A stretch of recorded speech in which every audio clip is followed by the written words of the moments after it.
Welcome back to Season 8 of the Whole Horse Podcast. I'm your host, Alexa Linton, coming to you from Vancouver Island, Canada. Thank you all for your support and listening over the last 7 years, and for your willingness to think outside the box about all things horses.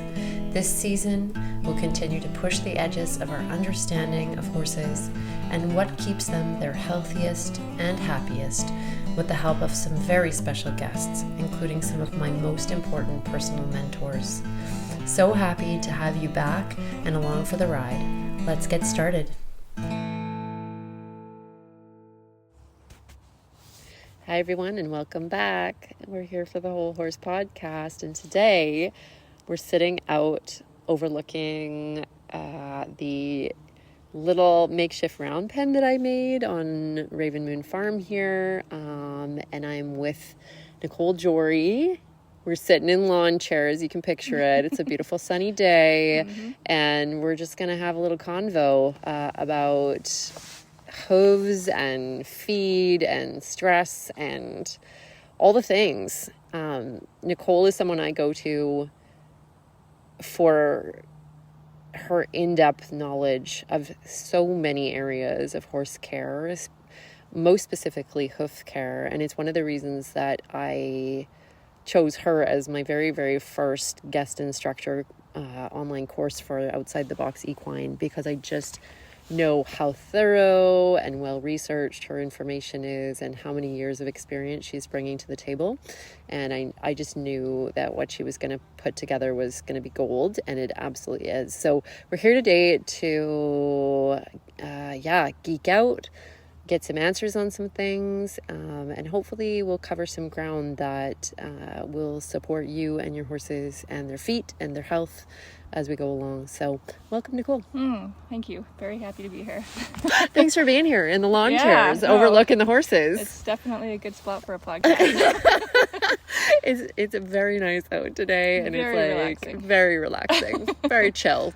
And so let's get into it. So for all of you that may not know, Nicole is sort of my main hoof care person that I go to. So she was, while I had my health event, she was helping me trim my girls, and has subsequently taken on my Shetland Mini Gwynna for her trimming, and has really, really supported me in my trimming journey, and just given me so much insight on so many things.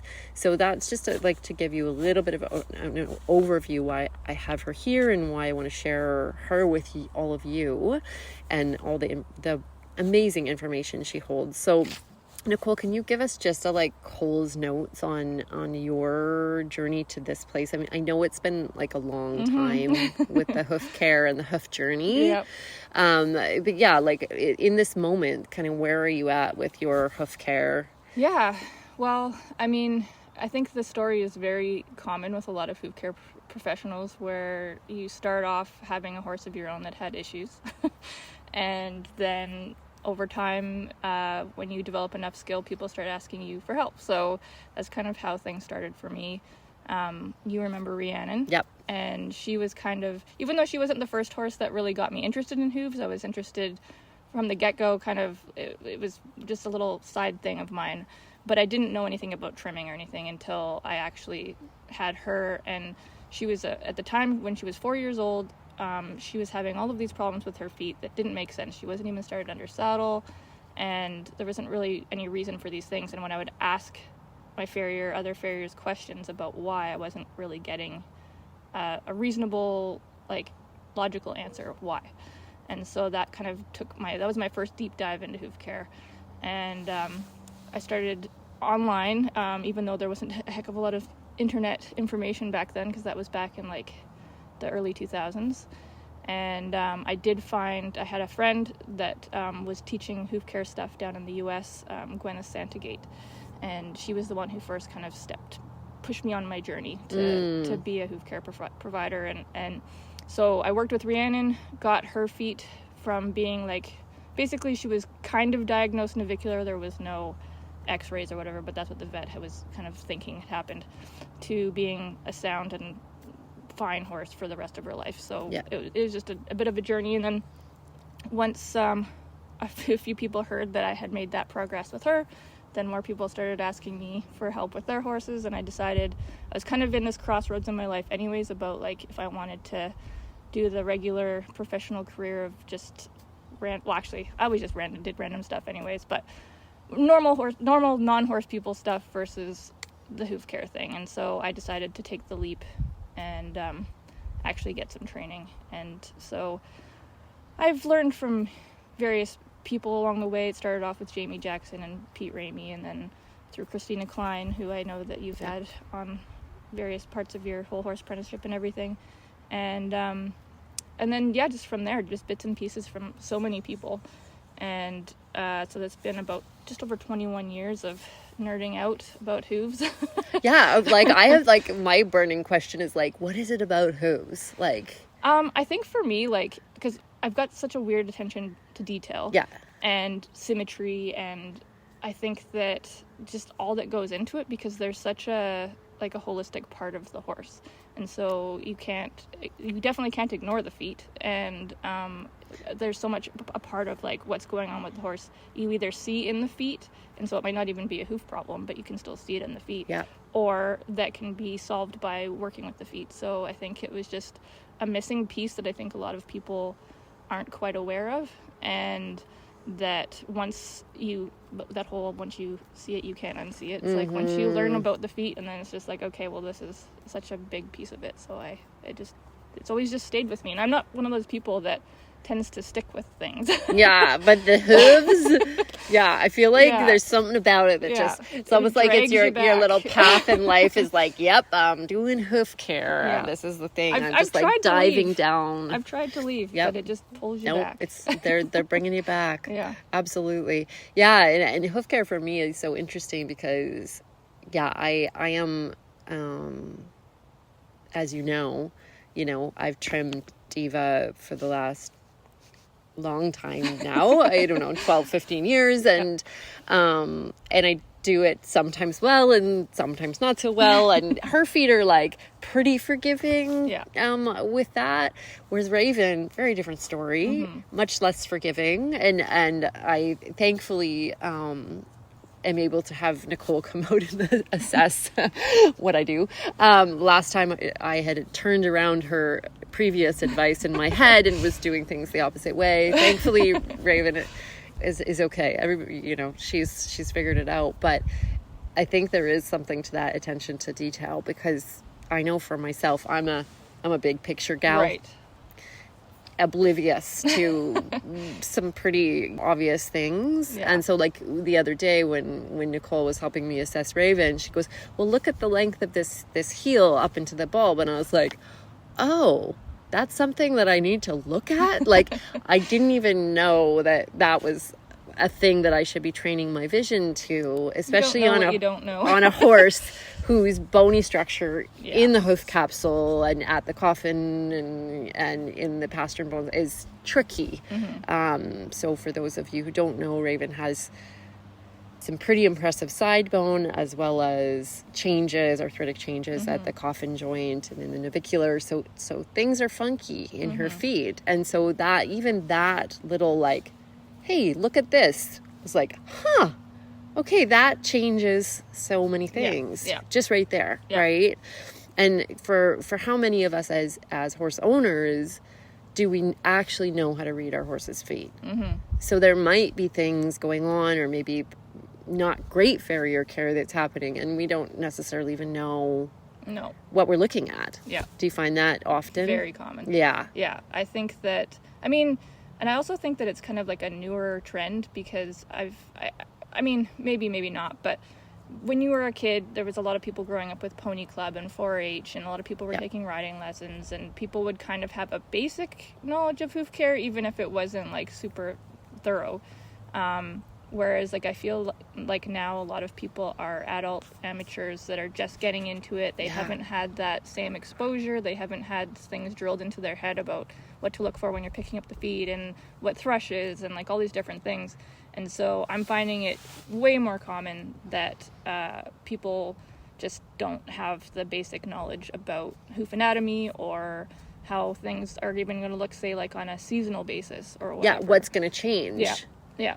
And then I get a lot of questions that are very similar about, like, oh my God, what's happening to my horse's foot, when it's like a pretty common thing that a lot of us might have learned in other ways, but it's just not as common as as an education as we've been getting now. So yeah, I could totally see that. Yeah, because like it's not like you have like courses that you have to take to own a horse. No, definitely not. Like you're not like, okay, we have to do this and this before you can go ahead and you know, it would be nice. Yeah, it's so true. And like when you look back, like I was similar. I took pony camp. I did, you know, all the things. Yeah. Probably less than you, but still, there's a lot of, okay, you have to look for this. This is happening. I know in my work, like it's like with palpation, people will be like, I don't understand how you can feel that. And it's like, well, you go to school for 5.5 years and you'll probably feel it as well. Like it takes time and practice and repetition to develop like the eye, right? Of like, okay, this is what I'm seeing. This is how the balance is. This is where the alignment is. This is when the canary in the coal mine where things are starting to go wrong. Yeah. Right. And I think too that another common problem is that we're seeing so much I don't want to totally generalize here, but I see a lot of hoof imbalances or just sometimes it's just lack of hoof care, where hooves will look a certain way and people just kind of get used to it looking like that. Yep. And it just becomes their normal, and then they don't know what a healthy hoof looks like.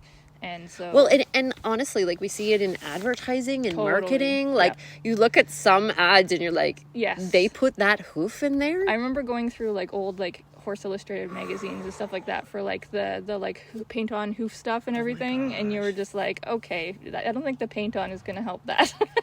Where they're like literally in like platforms, basically. There's like 4 nail holes going up the foot and all these ridges and everything, and you're like, okay, that's the best foot you could find.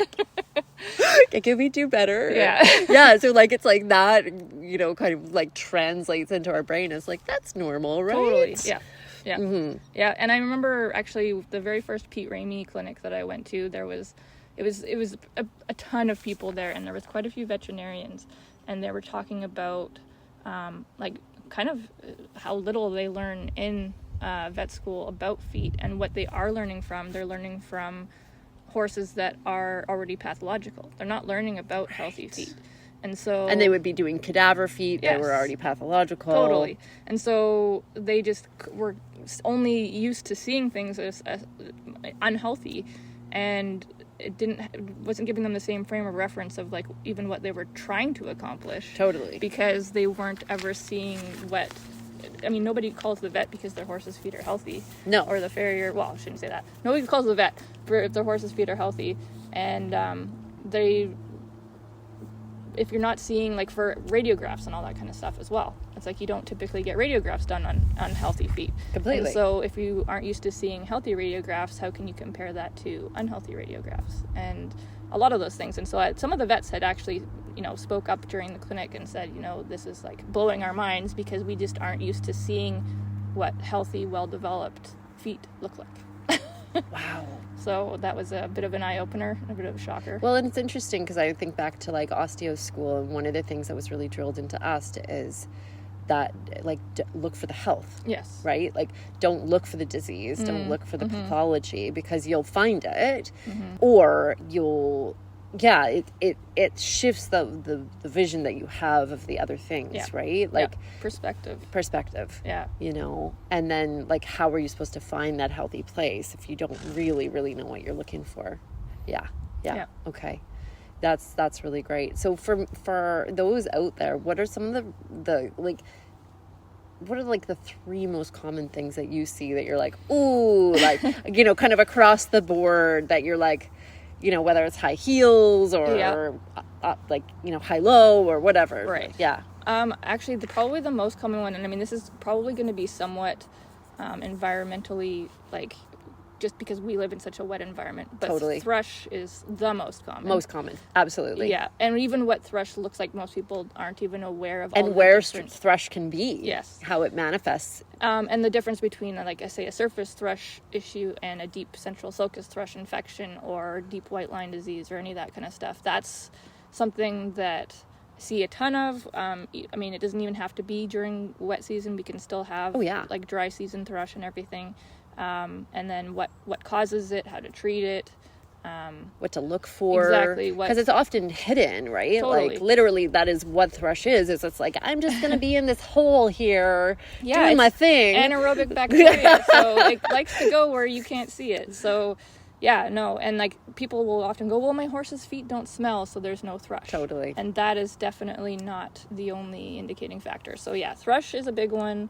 I would say just not getting often enough hoof care. Yeah, because like so many people, it's like 6 week cycles, right? At least 6 to 8 week cycles, oftentimes. Yeah, it used to be when I was a kid, it was 6 to 8 weeks was the norm. Yeah. Now it is seems to be shifting a little bit more. Yes, I think it's way more common for a 4 or 5 week cycle to be a thing, which is awesome. Even with people doing shoes, which I love. I think back, years ago, people would say, well, you can't do shoe cycles that frequently because there'll be too many nail holes. But a nice, healthy foot that's growing quickly and whatever, that's not really a problem. And then, just like, I mean, there's some people that you'll do, because the trim is supposed to be mimicking the wear of the hoof. Yep. And so for some horses, it works really well if their owners know how to use a rasp to do a little rasping every week. And that will way more mimic the natural wear versus getting a trim every 4 or 5 weeks or whatever. And so it's just regular hoof care and how often, and even, I mean, obviously the trim makes a big difference too. If you're getting a not so great trim every 4 weeks, it's probably not great, but something's better. It's better than nothing. I left Diva's feet a little long this time, and I'm like, oh dear God, like that wasn't a good plan. Yeah, I think it was only like 5 weeks. Honestly, it wasn't that long, but it was long enough. It just depends on what's going on with the feet, and like, I mean, there's some horses that, if I've had them on a 4 week cycle for a long time and they maintain their feet really well, then at 4 weeks you barely have anything to do. Whereas like some horses, if they have other underlying problems going on, if it's laminitis or white line disease or something like that, then the longer cycles show a heck of a lot more issues. Yeah. And and that's actually the third thing I was going to say is another one is super common is white line disease. Yeah. Which, I mean, is thrush technically as well, but it's something that can be, there's a variety of causes. I mean, there can be issues from diet, there can be issues from length of trim, there can be issues from environment. All of those things kind of go in together with what causes them. And then what people will actually do about it, or even if people can find it, sometimes it's hidden really well. Yeah. And it can cause all sorts of problems down the road as it like has completely taken over the foot. Right. Whereas people will just think that they have like a little crack or something in the hoof, and they can't get rid of the crack. Yeah. And it's because the crack is actually full of white line disease, and then once you deal with that and you deal with the underlying causes of the white line disease, your crack will disappear. So. And so what tend to be the causes, the underlying causes? I would say number one would be, there's like I said, it's kind of a combination because it can be. Yeah, it's multifactorial. It is, yeah. I mean, you typically won't have a really healthy hoof that will just all of a sudden have white line disease because the tissues and stuff like that are going to be resistant to it. Yeah. But say if a horse has diet's not completely agreeing with it, so there's a little bit of inflammation, a little bit of stretching of the white line, that's going to be a perfect entry point. Right. Or some horses, if they have a bit of an uneven loading pattern and they tend to separate like a little bit. Yeah, exactly. Yeah. Get some rocks stuck in there or something like that, and then the rocks get driven in and they hold a bunch of nasties in there, and it can travel farther up, so that can be a cause. Basically, the hoof has to kind of have a weak point for it to really get in there to begin with. If the hoof is too long and the horse is starting to split or crack, stuff will kind of travel up through the crack and then start eating away at the white line up there. Most horses won't have a big crack unless there's, again, some sort of underlying issue that's causing the hoof wall to separate and flare to begin with. But so it's all just kind of connected. It all is the one and the same thing. Yeah. Because it's like if you don't have the healthy diet and the healthy hoof to begin with, then it's going to be more susceptible. You don't have the regular trimming, then it's going to be, again, more susceptible. And then once it's already there, you have to have the regain the health of the foot, and also have a treatment plan in place to try and get it so that it doesn't come back. Yeah. And I find one of the things that I fall into at times, it's if I, get super busy and I'm like, maybe not riding a lot or doing a lot of stuff, and then I'm not cleaning my feet out as much or their feet out as much as I would. And then all of a sudden it's like, what the hell just happened? Right? Like all of a sudden it's like, I know that was one of the things when I was not well. It's like I couldn't actually pick up feet. Yeah. And so then it was like, oh God, like what's going to be happening under here? Yeah. Trying to find people that could muck, like pick feet for me. And then, that sort of leading to its own thing. So, well, and like having movement for horses can help with that. With the hoof picking, because they will kind of pick themselves if they're moving around enough. That's another problem that I tend to see is if the horses... Actually, it's probably the biggest problem. Is when you're looking at the overall picture, overall, right? It's not enough movement, because the hoof is meant to thrive with movement.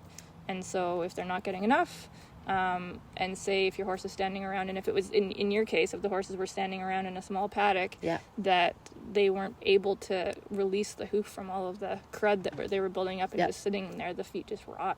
Yeah. So it's even just having that in place, having them able to be moving around a lot. Totally. I mean, I was actually pleasantly surprised about how well they did, even so. Yeah. And I think that was in part because of the track system that was in place, and that there was fairly good footing in the places they were standing for longer periods of time. But I think back, and I'm like, oh, if it had been different, I think it could have been a really different story. Totally. Yeah. Yeah. So with these sorts of things, like, because I've seen it where horses start to get like almost like chronic thrush, chronic white line, or seedy toe, or whatever, inflammation of some nature. Yeah. How do you work with that? Because like that's obviously a bigger umbrella picture oftentimes, right? Because it's like horse keeping and feeding and right. Yeah, diet, environment, movement, hoof care. It all is like one big picture. But some of the more chronic cases, especially say chronic thrush, for instance, yes, there's a dietary aspect of it, because if say the tissues are just not healthy and strong, they're not going to be as resistant to the bacteria. Other parts of that would be if the environment is super organic, if they're standing in a lot of manure, or if it's like even just the forest, like people who have horses in more of like a foresty environment where there's tons of leaf litter and tons of like humus. What is it? Hummus? Whatever. Humus? I don't even know what... I know what you're talking about, though. The stuff on the ground. Breakdown of the things. I just think when I think of hummus, I'm just like, no, we eat that. So. Anyways, you know what I mean. But yeah, or hog fuel, because like so many people bedded in hog fuel for years, especially on the island. And it still happens here on the island. I see it where people are trying to cut corners. Yeah. And they bed in hog fuel, and you know... Well, it used to be super easy and super cheap. Yep. Especially back in the day, it was like all cedar, which is the worst. Yes. But yeah, no, hog fuel, especially one thing that I find a lot now, because back, say like 20 years ago, everybody had hog fuel, and then it breaks down and turns into the dirt. And people don't realize, they'll buy property and don't realize that the dirt in their paddock is hog fuel. But it's just broken down. And it still has the exact same properties. It's still super acidic. It still holds on manure and holds on to the urine. And when it sits in their feet, it just rots their feet out. And so, those kinds of like acidic environments. I also have clients that have horses that live with like other farm animals. So like the worst is like chickens and stuff like that, because there's so much urea in their feces, and they're like walking around in it all day. And so some of the worst cases of thrush are people that have like fowl in with their horses, and the horses are stepping in. And it's like rotting in their feet. Oh, that makes sense. And just like breaking them down. But So environment and like moisture, people will always equate it with the moisture, but you can have horses that live in wet environments and have zero thrush. So it's not just the moisture. You have to have kind of all of those ingredients to like really make it. And so if they already have strong feet and it just happens to be wet and it's not acidic wet and it's you know, they also have access to some gravel to toughen up their feet or whatever. Totally. And they can get into a dry zone exactly sometimes. Then it's not really that big of a problem. And with again going back to diet, when I was saying that, you know, nutrients but also sugar. So if they have especially horses that are metabolic, are a little bit more prone to things like abscesses and seedy toe or white line disease or whatever you want to call it. It's the inflammation in the tissue. It's like us when we eat too much sugar, and you tend to have problems with yeast and all those fun things. And like I get sore. Like I just like, oh, I'm so sore. Why am I so sore? Oh yeah, right. Yeah. Because like some of the thrush is actually more fungal than it is bacterial. Yep. And so I find with some horses that it's trending on more of the fungal aspect of things. A lot of that can just be like too much sugar in the diet and everything. But just and then of course the actual hoof balance. So a lot of the horses that are really prone to thrush have really contracted heels, and their frogs are lifted up off the ground, and so they aren't getting that stimulation. The tissue's weak, and then it's really, really susceptible to just being broken down by whatever's gonna rot their feet. So if they have and they also pack things more. So it's like if they've got a really deep, high set frog because their heels are high, they don't have any sort of frog stimulation, then it packs all the dirt in there and it just rots the frog away. And so you'll see, and it also, because it's squishing the tissue, there's a deeper crevice for the thrush to travel up in the central sulcus there, and that's when you see some of the worst cases, and they're the hardest ones to get rid of, because in order to get rid of it, you have to, treat it, but that tissue needs stimulation to toughen up, and they don't want the stimulation because it hurts. So they're like the landing toe first. And so it just perpetuates. And so some of the worst cases of like thrush / navicular / whatever is because it's this perpetual cycle of them not wanting to land on their heels, and then it's the constant toe first landing is causing inflammation around the navicular bone, and then it just like perpetuates itself, and often just dealing with the thrush alone will resolve everything.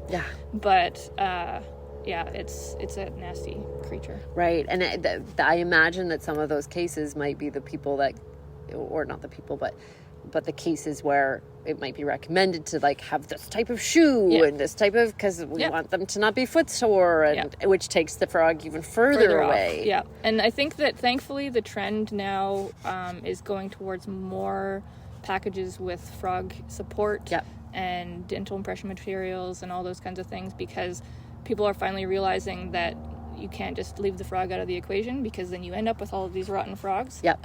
Totally. And you end up with all these lame horses because the frog is so important. So it's great to see that's kind of being recognized more, and I see that way more with like nail on shoes, glue on shoes, like all those kinds of things. It's like the frog is not being ignored anymore, and that's a big part it's starting to be understood as the mechanism, that pumping mechanism that it is. Well, and I mean they need it for so much of their shock absorption and proprioception and like all of those things. And so those dinky little frogs that you see on a lot of horses that just aren't even using them anymore, and then you wonder why they have all of these issues with arthritis and upper body problems and all that kind of stuff. And it's because their feet are not functioning to support the weight of the horse anymore.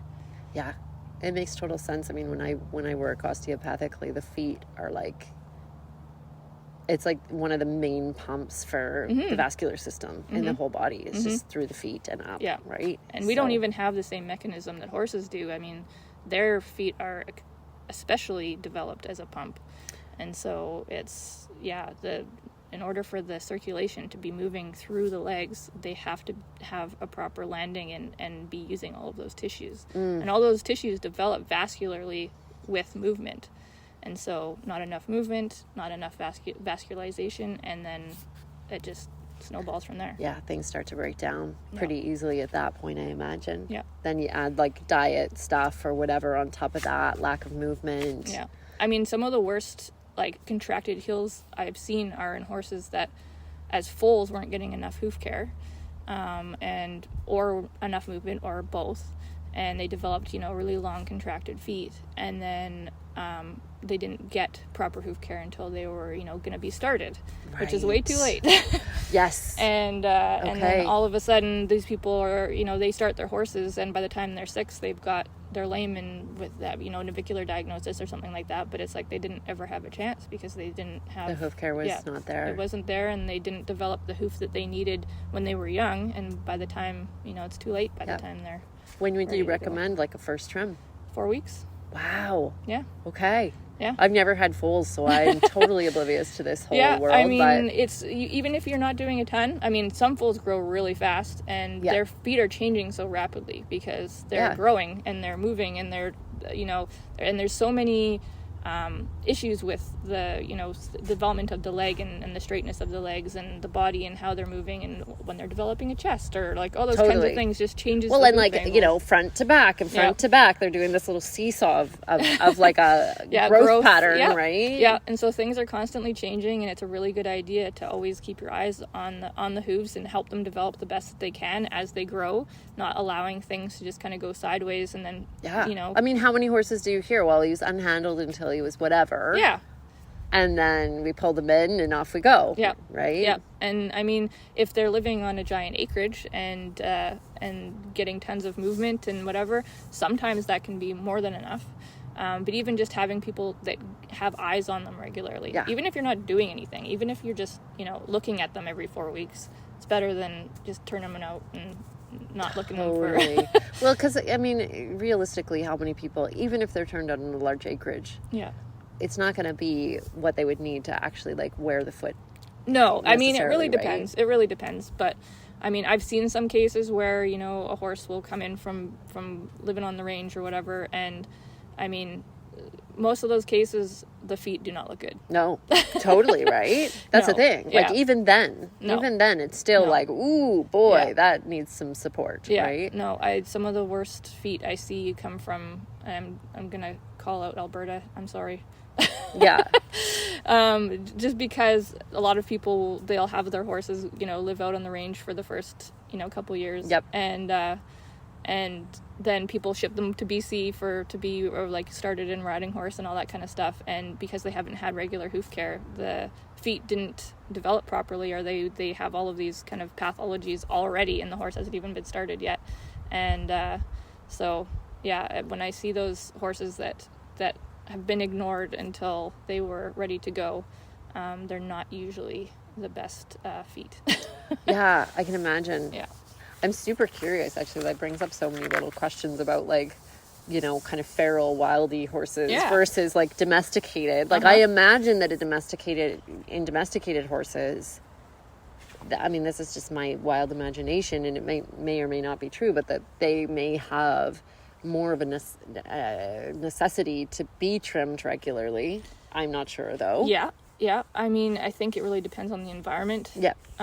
Because they've done studies and I mean, there's tons of different kind of populations of wild horses in different places that have different environments and how their feet grow and what kind of stuff's going on with them and how they wear and also what their diet is and all that kind of stuff. So it really, really depends on a lot of that stuff. And then with domesticated horses, I mean, the lack of stimulation and movement, that to help wear their feet naturally, plus our kind of man-made diets that we seem to think is what's best for them, but not always the case, and a lot of monoculture and a lot of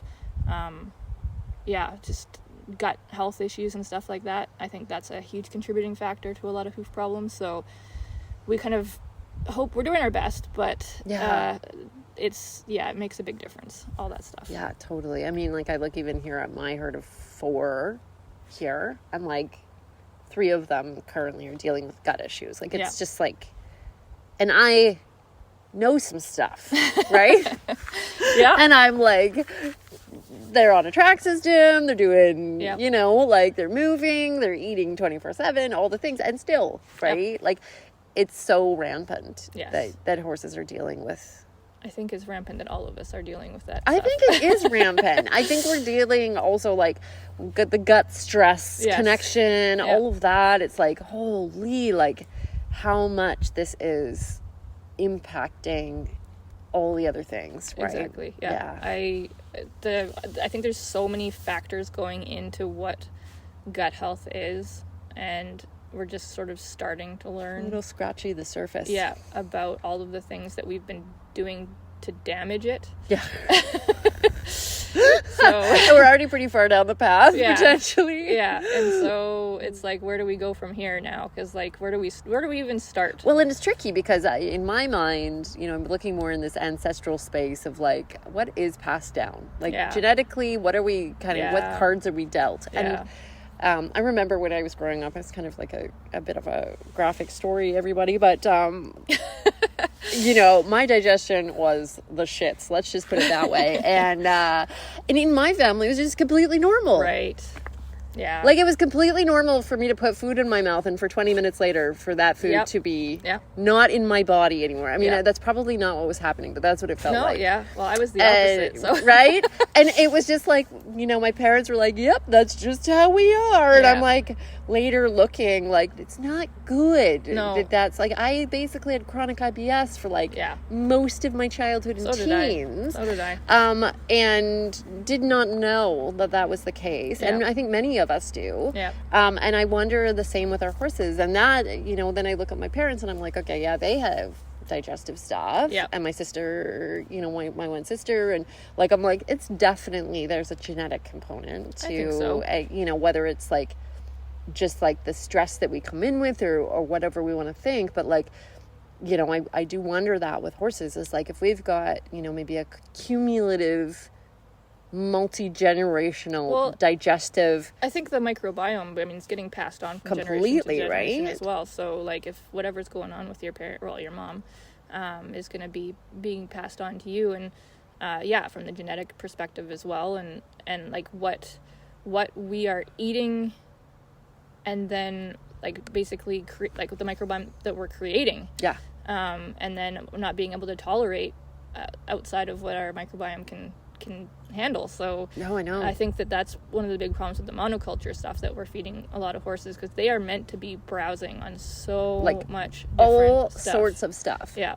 And then we, you know, I mean, I get it. It's far easier and cheaper and whatever to just get one type of hay, Timothy hay or whatever, and think that we're doing our horses the best that we can. But then all of a sudden you have to switch to a different kind of hay, and your horse has a big reaction. A big reaction to it, and it's like, well, that's because the microbiomes can't handle anything else. Yep. And I think that from a genetic perspective as well, a lot of the metabolic diseases and stuff like that have been created and passed on, and so many horses are being bred quite early in their lives before a lot of that stuff ever develops, and then all of a sudden, like, I know so many people who, you know, say they wish they never bred their mare because the mare ended up, you know, having Cushing's or whatever, and now the foal does too, or well, not foal anymore, but their offspring does too, and it's just been passed on,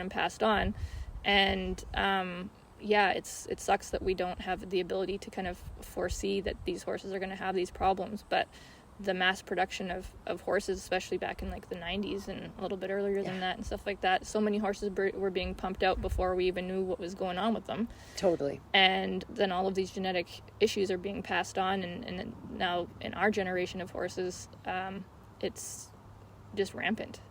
Yeah. Like I was thinking about it the other day. I heard someone talking about, you know, healthy, like whether or not they see healthy horses, and I was like, I started thinking about it, because their answer was, no, I don't see a lot of healthy horses. Yeah. And, you know, I was an equine therapist. I still am, but I don't treat a lot of horses. But, you know, 20 years I've been doing it. Not a lot of healthy horses. No. Particularly. A lot dealing with something systemic. Yeah. It's not an easy time to be a steward of horses either, because yeah, we're kind of, I like, even last week I had this total frustration moment where I was like stomping around like, why can't you all be just healthy? Like I was just like, I just felt like I was such a nursemaid in that moment. Yeah. And I just really felt this like impact of like, is this all it is right now, is just to kind of put out fires all over the place? Honestly, so many of my clients have the exact same kind of like drama, and they're going on in their horse world right now. Is just like they just never feel like they can do the right thing to make everything better. Totally. Yeah. And the hope that we can find that one magic pill or whatever that's going to do the next supplement or the right kind of hay or the perfect environment or the, you know, and some things make more of a difference than others. Absolutely. Yeah. For sure. I've seen that huge, like with Raven, my gosh, night and day being on a track system, like night and day. And I have to remind, like, and maybe that's like for all of us, just remind ourselves that we are doing a good job. Yes. And it's, we are working with something quite tricky, which is like things being passed down through the generations. We're kind of like holding, if we think back, like we're holding kind of the results of, say, 4 to 5 generations of breeding, right? Yeah. And I think too, I mean, our horse keeping like abilities, especially on the island, but like I'm sure that other parts of the world are seeing this too, where our properties are shrinking.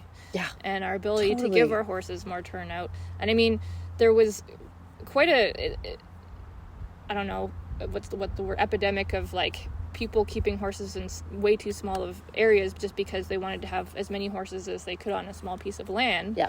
But there was still big land to be had at that point, and so it was kind of an interesting way of doing things. But now it's just getting to the point where, like, what other choice do you have? Because if you want to have horses, they're going to be on smaller land, and then it starts to become the ethics of like, should we even have horses? Yes. So it's it's becoming, you know, trickier and trickier to have healthy horses in the environments that we can provide for them. Yeah, in something that really works well for them. Yeah, absolutely. Like, especially here on the island. Yeah. Like, I know we have 5 acres, but the horses maybe have 1.5 acres. Yeah. Just because that's the environment that we can provide for them at the moment, and the rest is forested. And that's good for here. Yeah. Right? Like, absolutely. Yeah. Most horses have far less. Yeah. Or they are just turned out on a big pasture and end up with metabolic problems. Yes. Yes. So it's kind of either ignore and hope for the best, or over analyze and do too much and probably still end up with a similar outcome. Totally. I wanted to chat a little bit about like hay analysis and just the sense of that piece, because I think it's important.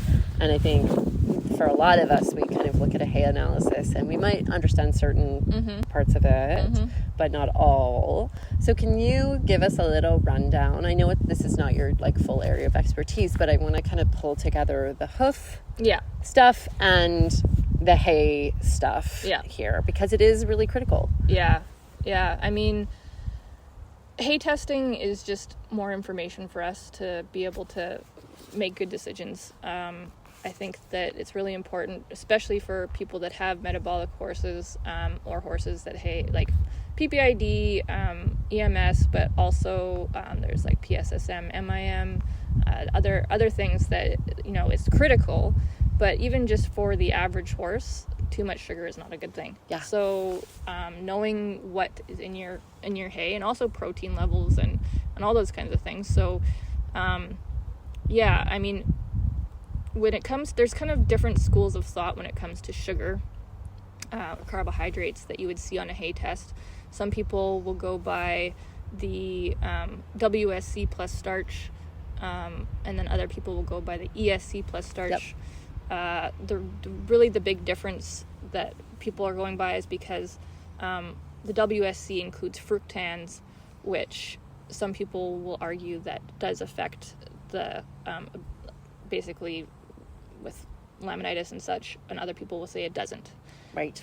It's more, I think it probably affects the gut more. And so I do notice that some horses are more sensitive to fructans gut-wise, and those gut issues will create hoof issues.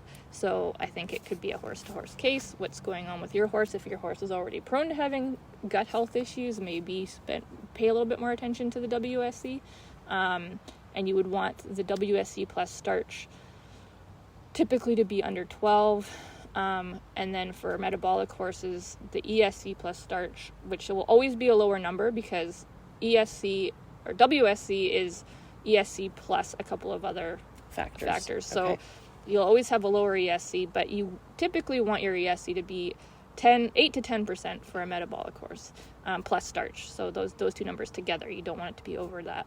Some people can get away with around 12% with that as well. I don't like to risk that. So I'll always say 8 to 10% with ESC plus starch. And also the starch number is important. So some people there's one school of thought is under 4%. I've heard that actually under 2% is way safer. So again, even if you have, your combined number is quote unquote safe, if your starch is really high, that still may not be safe. So you want to make sure that your starch numbers are on the lower side. Usually around here, thankfully, you usually don't see it above 2%. It's usually even I was going to say, I haven't seen that, But I know in other different types of hay and stuff like that, it might be more of a problem. And so, those numbers are really important for carbohydrates. And then with protein, again, the average horse, it also depends on how much hay you're feeding, because the protein percentage that you're seeing on a hay test isn't actually really telling you like how much protein your horse is getting. It's actually has, someone, I don't want to quote this saying that that's correct, but it has more to do with the nitrogen content, and that's what the percentage is telling you. So that's another good one for gut health issues, is if your protein in your hay, if it's just straight like regular grass hay, no alfalfa included, and the crude protein is over 14%, then you know that the nitrogen is going to be really high, and high nitrates can also cause gut health issues. So a lot of horses that, even if it's low sugar and everything's awesome that way, if there's a high nitrates in the hay, that can cause gut health issues, which can cause inflammation and also cause laminitis. So there's a lot of these factors are playing into it. And so typically under 14% for a grass hay. If it's got alfalfa in it, then you can go a bit higher, and it's safer still. But and then some other values that say if you have easy keepers or horses with gut health issues, it's the fiber content. Right, the NDF. NDF and ADF. Yeah. That's the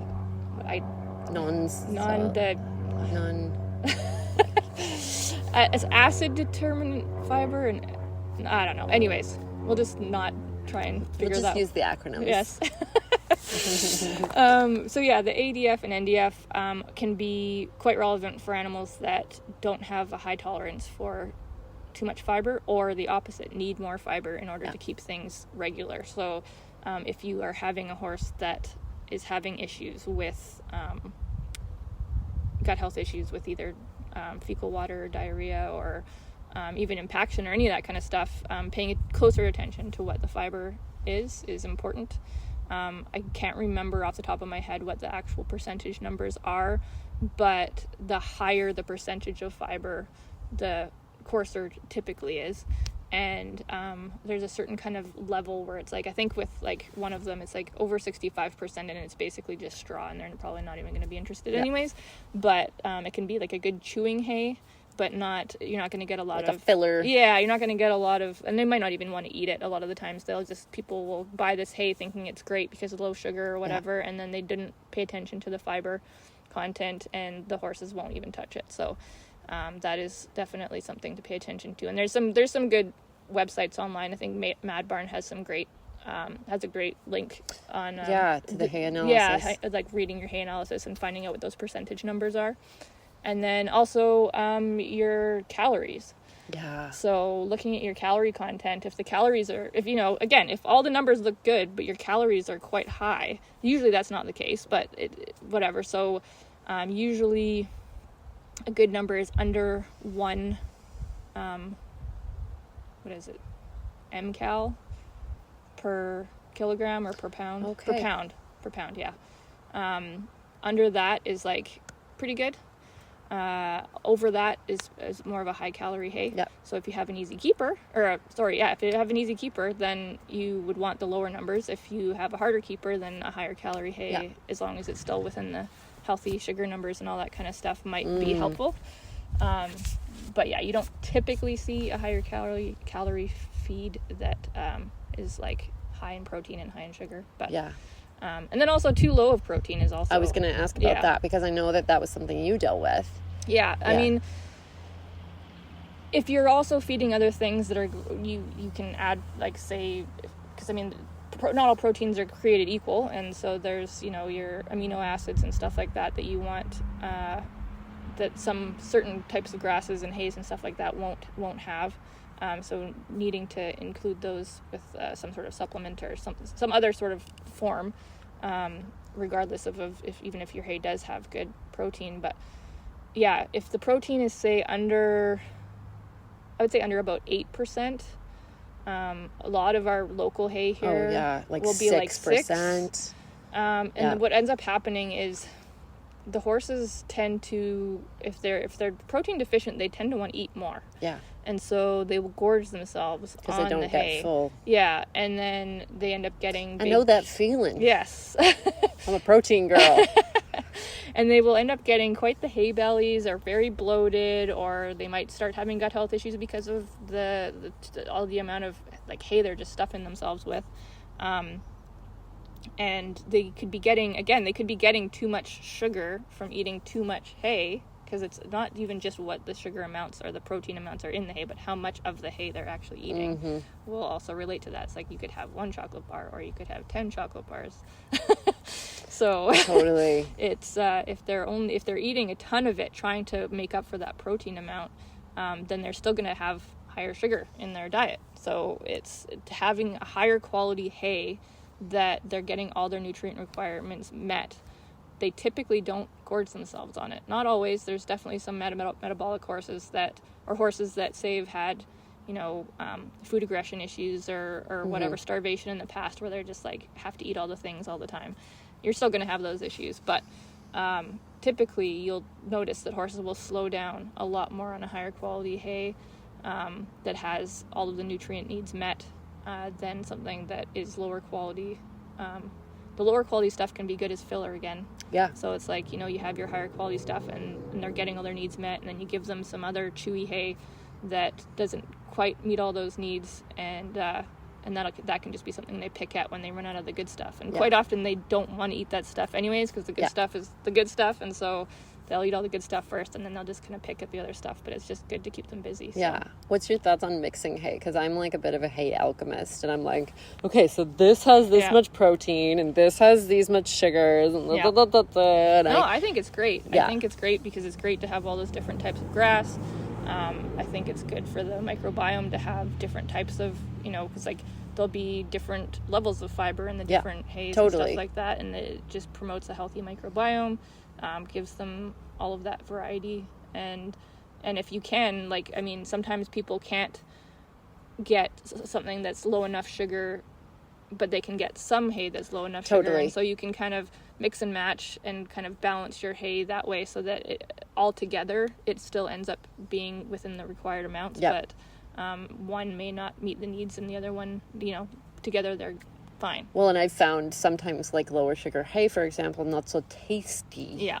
Not so big a fan of such things. Although that's not always a bad thing. Not always a bad thing. No. No. And so then it's like, okay, here's a little bit. We'll mix in a little bit of the tasty, sugary stuff, just a little tiny bit. So you're like, oh yeah, I'm getting that. So that can be, I find, a helper.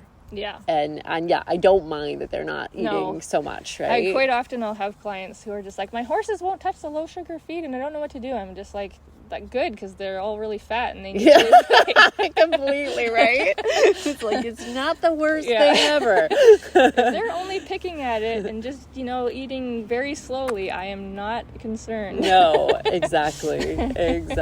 No, I agree. Because every now and again I get a hay and I'm like, okay, this one they're too big of fans of this hay. Yes.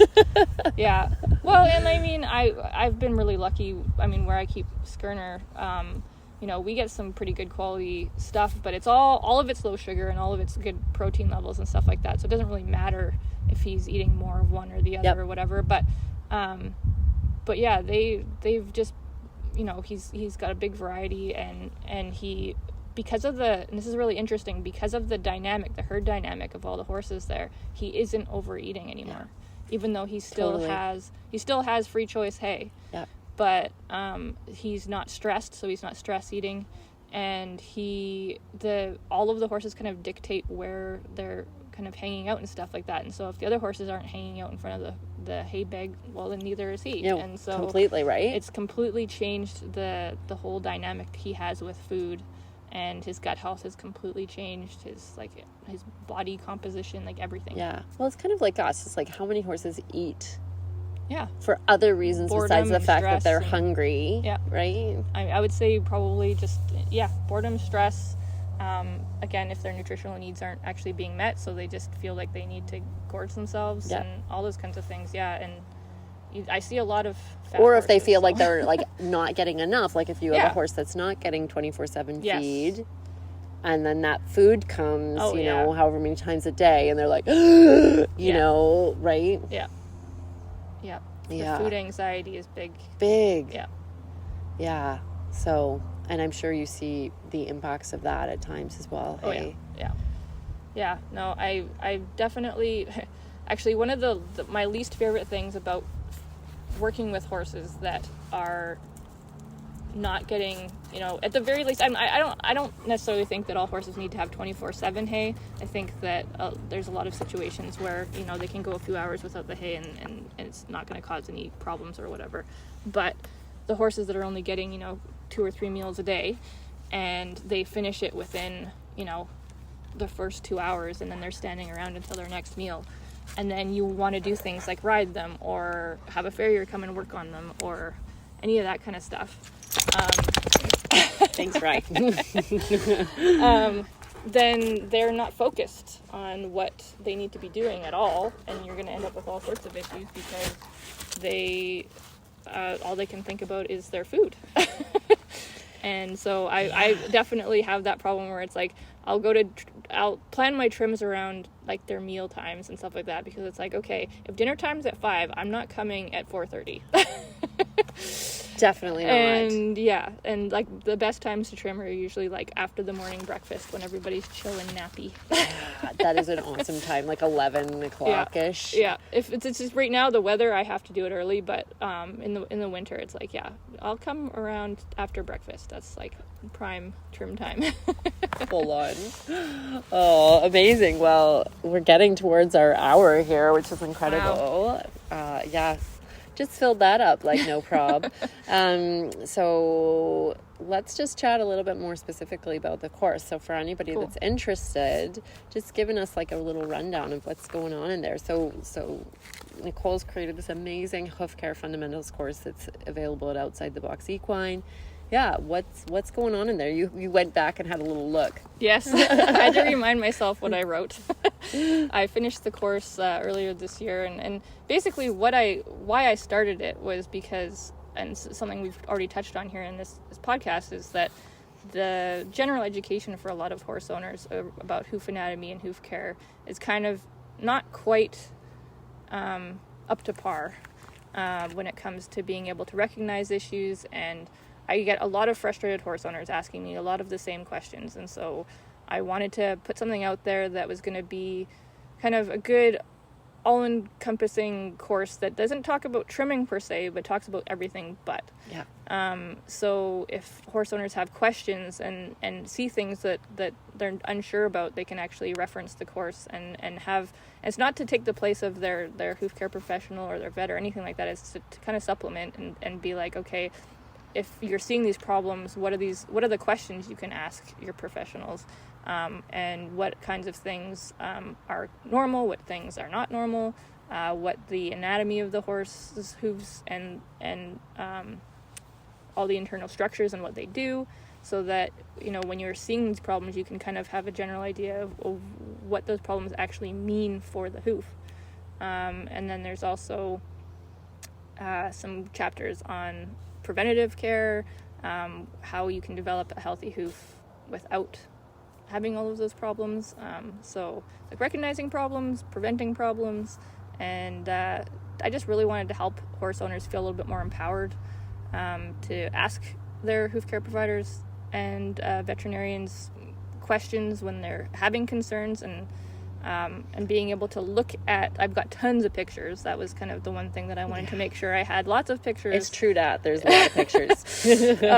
So that people could see these things and recognize it in their own horse's feet and be like, oh, hey, I've seen that, or this is the problem I'm dealing with, and what can I do about it, or what can I ask my hoof care provider or my vet about it, and just to give education and help and support. And there is a Facebook group if anybody has any questions about the course, that comes along with it. So if you get the course, you are automatically a member. And so if you have any questions about anything that you're dealing with and you're seeing it in the course and you want to ask some questions on there. And I just felt like I'm not sure how much longer I'm going to be doing this hoof trimming thing, and I had all this stuff sitting around in my head, and I wanted to still be able to share it even if I'm not hoof trimming anymore. So I thought that was a good way to do it. Awesome. It's incredibly thorough, so thank you so much for that contribution. It's very, very cool. Yeah, awesome. Yay. So yeah, if you're interested in checking it out, everyone, you can go to Outside the Box, and it's under the online courses there, and I can't remember what price we had it at, right? I think it was 150. Yeah. And that includes admission to a Facebook sort of membership page where you can ask Nicole all the questions. 150 Canadian. Yeah, 150 Canadian, which is like nothing US. You can ask Nicole lots of questions and just continue your journey learning about hooves and how to support your horses in all the ways. So thanks for being here, Nicole. Awesome. This was great. Yeah. Really nice. An ideal location. Oh, yeah. Yeah. And thanks, everybody, for listening. And I hope you learned a thing or two. And we'll talk with you very, very soon. Bye for now.